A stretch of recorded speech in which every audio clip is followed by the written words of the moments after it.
que c'est beau la vie. Tout ce qui vit et palpite, tout ce qui lutte et se va, tout ce que j'ai cru trop vite, à jamais perdu pour moi. Pouvoir encore partager ta jeunesse, pas la mienne, tes idées. Ah oui, l'amour retrouvé, que c'est beau la vie.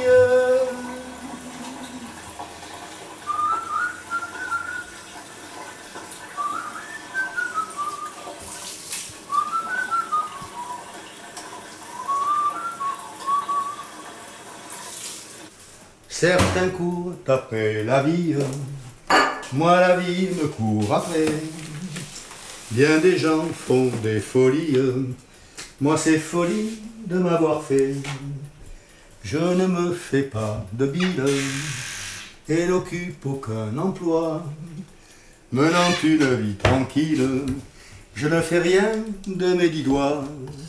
Je vais chasser dans les roseaux, pêcher dans les ruisseaux et cueillir les fruits mûrs que m'offre la nature. On ne m'a pas mis sur terre pour me tuer à travailler, et pour vivre à ma manière et goûter à la liberté.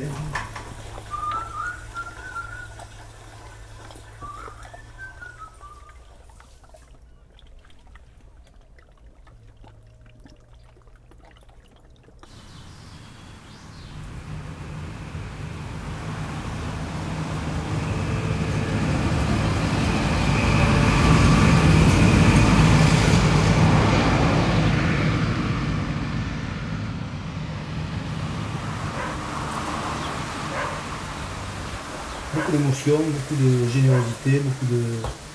Putain qu'elles sont belles.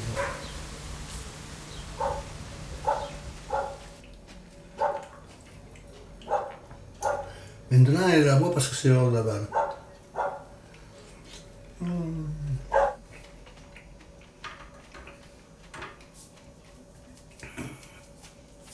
Délicieux.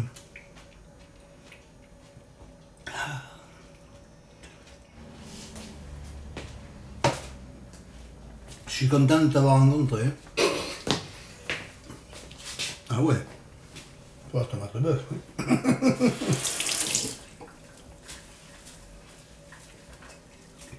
Ça a été une grande découverte. Grâce à toi.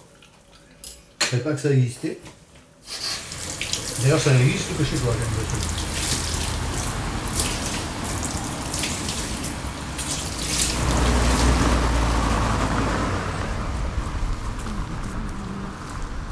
Tu veux qu'on joue?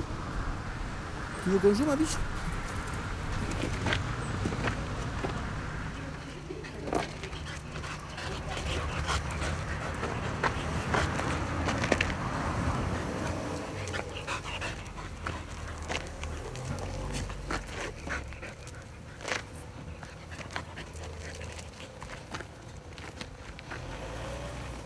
Allez!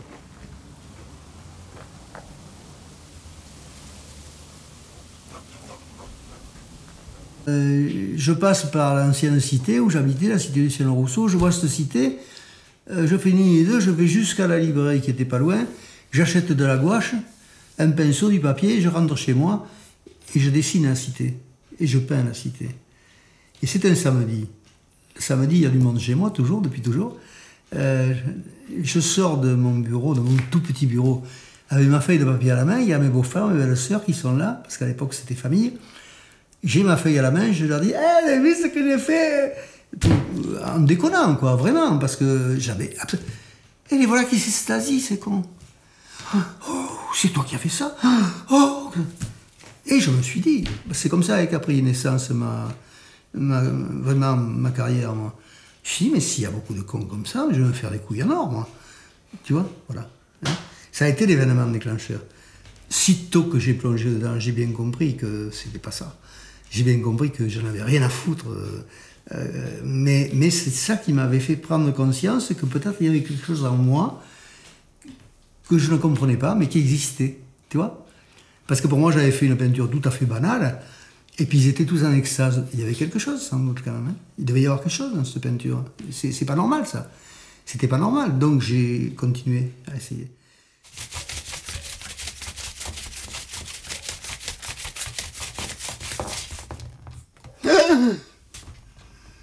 Ah, sympa. Pour une fois, il n'a pas déconné. C'est bien. Allez, je t'embrasserai bien si t'es pas aussi fan de machin. Allez, on va en mettre un petit coup là encore. Hein. Un petit coup là. Là, tu vois, par là. Allez, hop, on y va. On y va. Je le sens au poids. Je sens qu'il est là, mais je ne le sens pas couler. Je n'entends pas.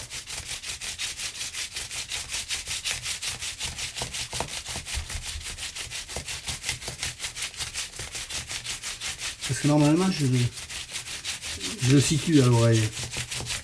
Mais tout ça, c'est un peu l'apprentissage qui a été interrompu là. Donc j'ai plus autant d'acuité.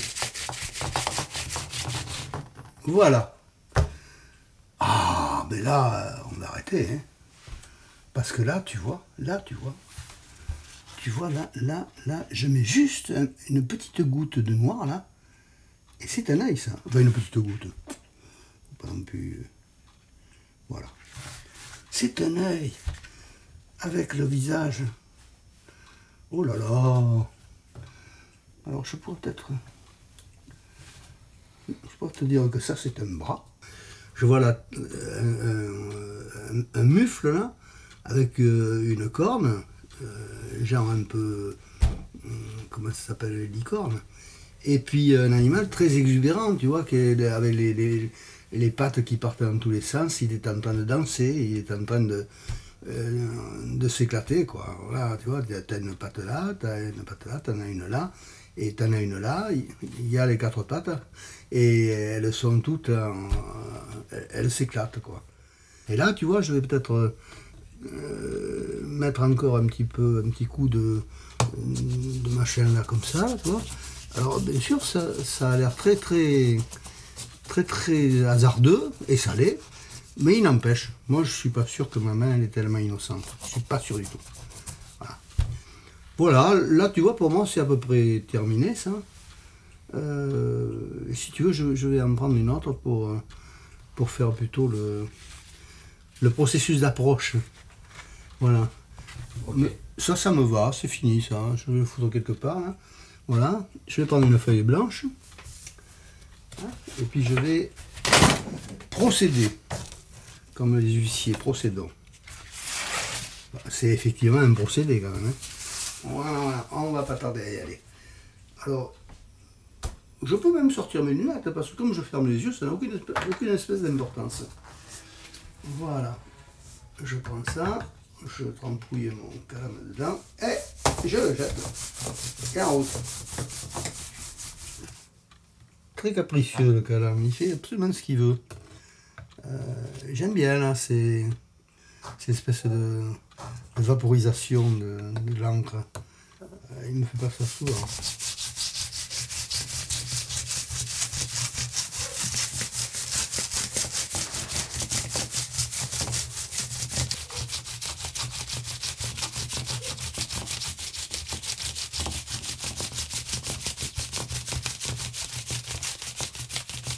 Entre chaque voyage du calame,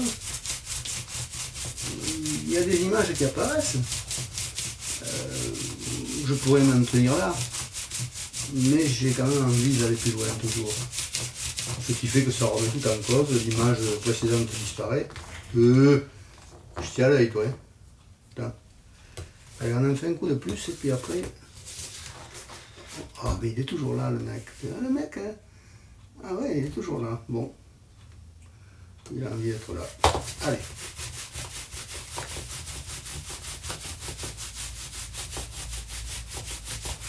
Allez, fais-moi une nuage. Je te dis pas de me faire un mouton. Fais-moi un nuage. S'il te plaît. Fais-moi un nuage.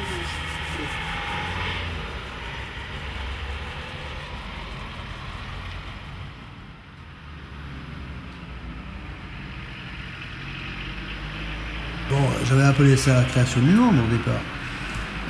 c'était venu tout seul. C'était le Calame qui il m'avait dessiné des galaxies.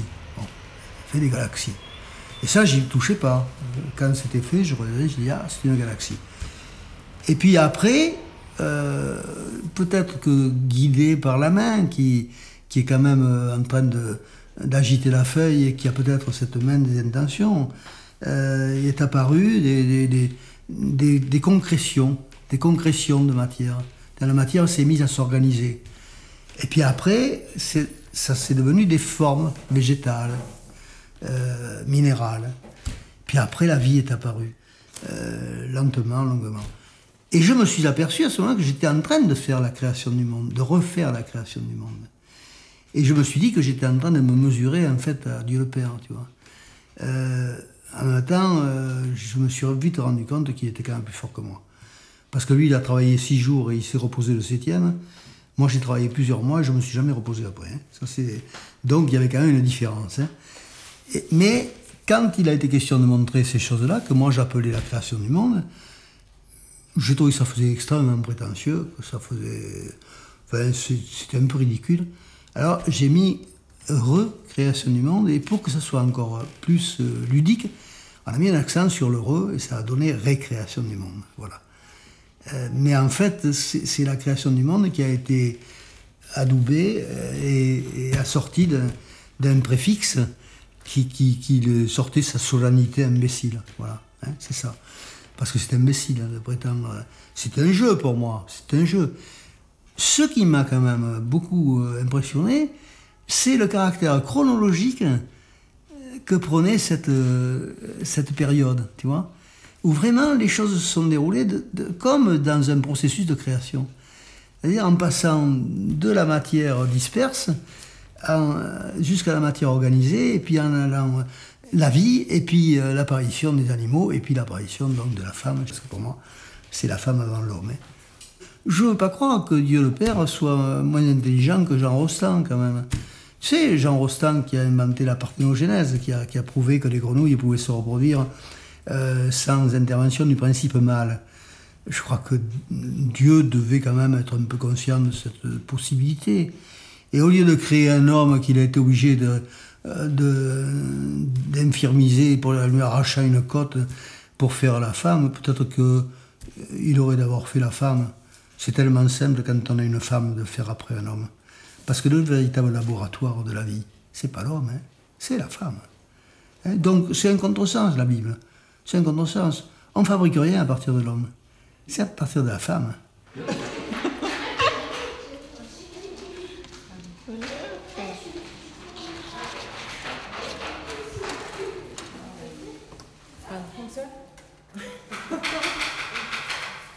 Ah bah il faut le temps, c'est pas grave. Super. Je te le mets là. On rebondit vraiment dans les émotions quand on le fait. Parce qu'au début, on croit que finalement c'est dur, on se rend compte qu'on n'y arrive pas. Après, on le fait, ça commence. Ouais. Et puis quand on continue, on croit. Il faut savoir s'arrêter. Au début, on se dit que déjà c'est pas simple quand on essaie, on se dit mince, qu'est-ce que je vais faire? Et puis au bout de 2 ou 3, on commence à maîtriser un petit peu. On est plus osé un peu. Oui, on ose plus et puis on apprivoise un peu, davantage ce bout de bambou. On va voir ce que ça donne. Ah non, allez-y. Ah, je vous en prie. Ah bon? Merci. Merci.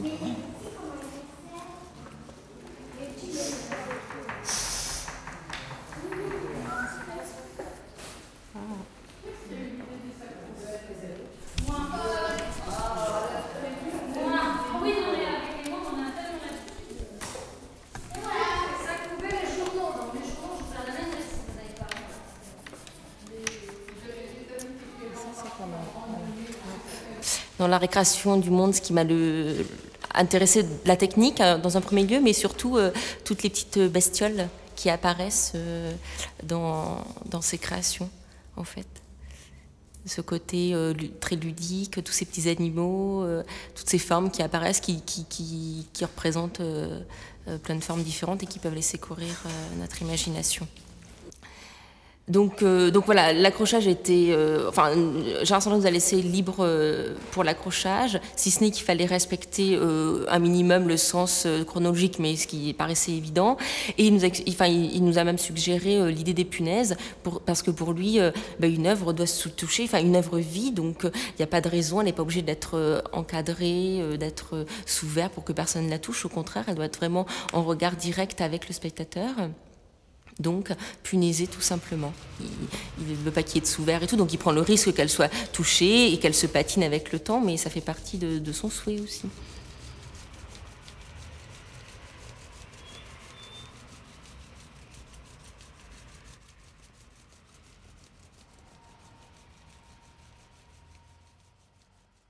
Et j'ai trouvé que quand je suis arrivé ici, en 92, les calames et l'encre de Chine se sont retrouvés côte à côte, juste à côté. Et l'idée qui ne m'était jamais venue, vraiment, parce que je ne savais pas ce que j'allais en faire des calames, c'était de m'en servir comme d'un pinceau, en fait. Un pinceau un peu capricieux, un pinceau indomptable, en fait. Mais moi, je me suis servi du calame d'une façon absolument sacrilège. Sacrilège. Quand je le laisse vagabonder sur la feuille en faisant à peu près ce qu'il a envie de faire, c'est très loin, très très loin de la culture millénaire orientale où le moindre geste a déjà fait l'objet d'exégèses savantes. Là, c'est vraiment le hasard total contre le savoir. Alors que là, moi, avec le calame, il est question d'aller à la recherche de l'inconnu.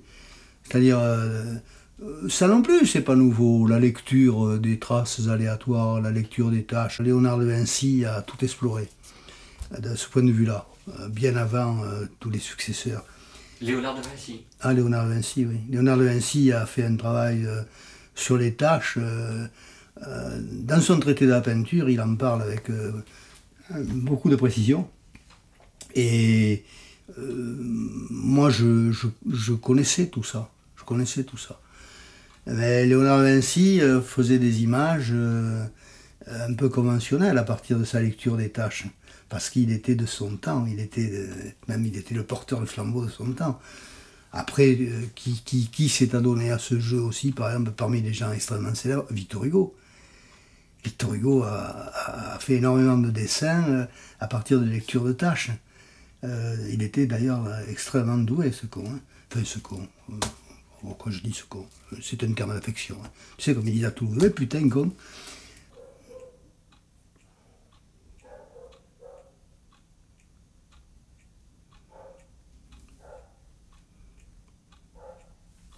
Tu sais ce qu'elle a, là?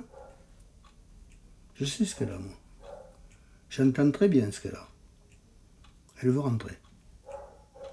Alors elle fait semblant d'aboyer après quelqu'un, mais dès que j'ouvre la porte, elle se précipite. J'essaie de n'être qu'un outil. Voilà, ça j'essaie vraiment ça, de n'être qu'un outil. Et d'accepter ce qui se présente. Même si c'est totalement abracadabra, que ça ne correspond à aucune forme connue, que ça paraît vraiment stupide, très alarmant. Du moment que la proposition est là et que je peux la lire, je l'accepte et même j'essaie de lui donner forme davantage. Alors de là naissent bien sûr des animaux, des formes végétales, des choses qui sont du domaine de la création. Je dis du domaine parce que pour moi, en fait, si tu veux, le fait créatif, c'est quand j'ai lancé le calame sur la feuille. Voilà. La porte était ouverte. La création, c'est ouvrir une porte. C'est pas un exercice continu, la création. On ne crée pas comme ça toute une vie parce qu'on se consacre à la création. On se consacre à une recherche. Et parfois, parce qu'il y a un geste, parce qu'il y a quelque chose de tout à fait inopiné, il y a une porte qui s'ouvre. On s'engouffre en cette porte et on peut y bâtir toute une vie. Un artiste qui n'aurait que une communication une connivence avec l'inconnu, il peut bâtir une œuvre dessus. Parce que c'est une porte qui s'ouvre sur l'infini. C'est pas une porte qui s'ouvre sur une case de notre petite intelligence. C'est une case qui n'a pas de limite.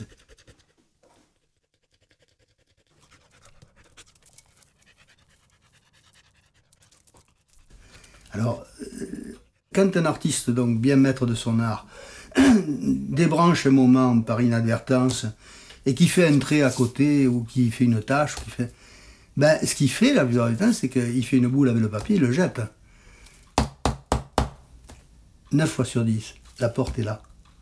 Elle est là, la porte. Parce qu'elle n'accepte de s'ouvrir la porte que quand l'intelligence est complètement occultée. Complètement, c'est difficile, mais aussi occultée que possible. Parce que notre intelligence, elle veille à tout. Elle le surveille. Elle ne laisse pas tout passer. Et elle filtre, tu veux dire. Elle filtre, exactement.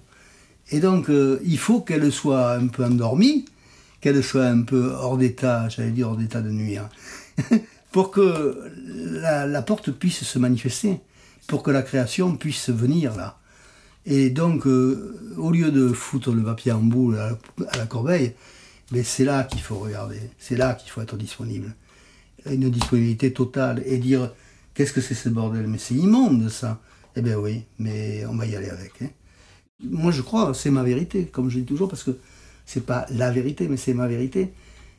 C'est que la manifestation créative, elle est profondément dérangeante. Elle est subversive. Et elle est subversive pour celui qui le fait, pour commencer. Hein? C'est celui qui fait le truc qui est le plus dérangé d'abord. Il est extrêmement dérangé. Et c'est là qu'il y a le refus. On fait la boule et puis on jette. Et non, il faut accepter d'être dérangé. La création est là. Tout ce qui est nouveau, ça nous dérange profondément.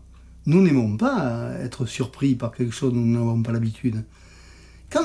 Si j'ouvre les yeux quand je suis content de ce que j'ai fait, mais ma deuxième réaction, c'est dire c'est de la merde. Parce que si je suis content, c'est parce que ça correspond à quelque chose qui me rassure. Donc, bien sûr, c'est ouvert, quel con. Je sentais l'air sur mon épaule. Comment elle sécurise la société? En essayant de banaliser toutes les créations. Tout ce qui est créatif, on le banalise. Comme ça, on se rassure. Mon Dieu, quelle tristesse. Je suis vieux. Oh, la mort. Bah non, ça me dérange pas du tout, justement.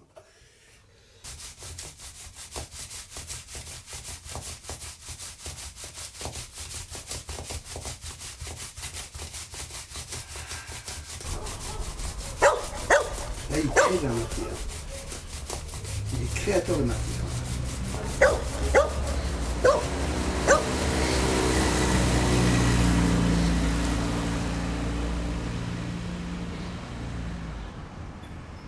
Il y a deux solutions. Ou bien je continue, mais un peu les yeux ouverts pour occuper l'espace. Je continue à faire aller le calame un peu n'importe comment, là, par exemple ici. Là, comme ça. Et comme j'ai les yeux ouverts, bien sûr, j'ai tendance à diriger un peu la manœuvre. Ou bien, alors carrément, je prends ma main droite et je vais préciser des formes, ce que j'ai fait dans la série de la création du monde. Par exemple, là, il est évident qu'il y a un animal, là. Plus ou moins un museau, comme ça. Voilà, ça y est, il a son museau. Là, il y a une patte. Je vais en faire une autre par là, comme ça. En faire une autre là. Ouais, là. Voilà, bien sûr, c'est pas vraiment très académique, quoi, mais enfin. Puis peut-être essayer de faire un œil avec ce passage-là, je vais essayer de faire un œil, tu vois. Là, clac. Voilà, il y a un œil. Voilà, hop, un petit machin, là, comme ça. Ouais, voilà. Il y a un œil. Là, ça, c'est un oiseau. Mais c'est un oiseau du Pithecanthrope, c'est pas un oiseau de volière d'aujourd'hui.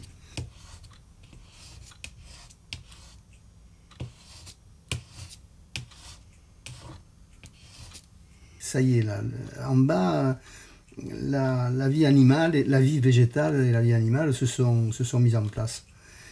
Après, ça sera des questions d'accouplement, ça donnera des variantes, ça donnera jusque d'ailleurs aux formes humaines, puisque c'est une longue évolution, enfin d'après ce que l'on sait aujourd'hui.